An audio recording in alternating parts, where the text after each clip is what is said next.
જી જય માતાજી, હું ગીતાબા પરમાર અને આ અમારી ટીમ છે.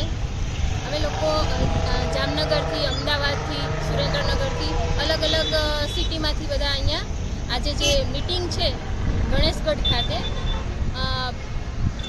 રૂપાલા જે બોલ્યા છે રોટી અને બેટીનો વ્યવહાર અંગ્રેજો સાથે જે રાજા રજવાડાએ કર્યો છે એ સેન્ટન્સ ઉપર ખૂબ વિરોધ પ્રદર્શન થઈ ગયા, ખૂબ આક્રોશ ઠલવાઈ ગયા, ખૂબ રોષ અમારો સમાજ છે એ ખૂબ રોષે ભરાણો એ બધું થઈ ગયું. ત્યારે આજે અહીંયા સમાધાન તરફ મિટિંગ એક થઈ રહી છે ગણેશગઢમાં. તો અમે લોકો એના માટે આવ્યા છીએ કે આ મિટિંગમાં શું ચર્ચા થશે એ મિટિંગમાં હિસ્સો લેવા આવ્યા છીએ. જો પોઝિટિવ ચર્ચા થશે કે રૂપાલાની ટિકિટ કેન્સલ થશે તો અમને આનંદ થશે ખૂબ જ, બરાબર છે. પણ અગર અમને તો અહીંયા જ રોકી દેવામાં આવ્યા કે ત્યાં ગણેશગઢમાં જવા દેવામાં પણ ન આવ્યા. ગણેશગઢ તો શું, અમને આ શેવડા ગામમાં પણ જવા દેવા નથી આવ્યા, અમને અહીંયા જ ઊભા રાખવામાં આવ્યા છે. તો આના ઉપરથી એ તો વસ્તુ નક્કી થઈ ગઈ કે આપણી ફેવરમાં કોઈ વસ્તુ થવાની છે નહીં.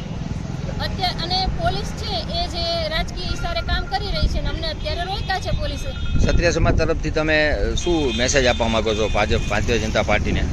ભારતીય જનતા પાર્ટીને એટલો જ મેસેજ આપવા માંગી છે કે અત્યાર લગી ક્ષત્રિય સમાજ છે ને એ ભારતીય જનતા પાર્ટીની પાસે જ પડખે જ રહ્યો છે. અને અમારા ભાઈઓ, બધા ભાઈઓથી માંડી બહેનો સુદ્ધા એ ભારતીય જનતા પાર્ટીને વોટ આપે છે, ભારતીય જનતા પાર્ટી માટે કામ કરે છે. અત્યારે ઘણા કાર્યકર્તાઓ અમારા બહેનો પણ છે ને ભાઈઓ પણ છે.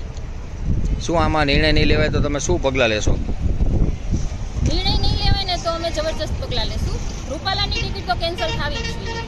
જો અમારી બહેનો નહીં જ માંગ, અમારા બહેનો તરફથી ઉગ્ર આંદોલનો પણ થશે અને આગળ જે થશે એના માટે જે અત્યારે અંદર બેઠેલા છે એ લોકો જવાબદાર હશે. એમને પક્ષમાંથી સભ્યપદ એમનું રદ થાય અને એમની ટિકિટ રદ થાય એવી તમારી માંગણી છે?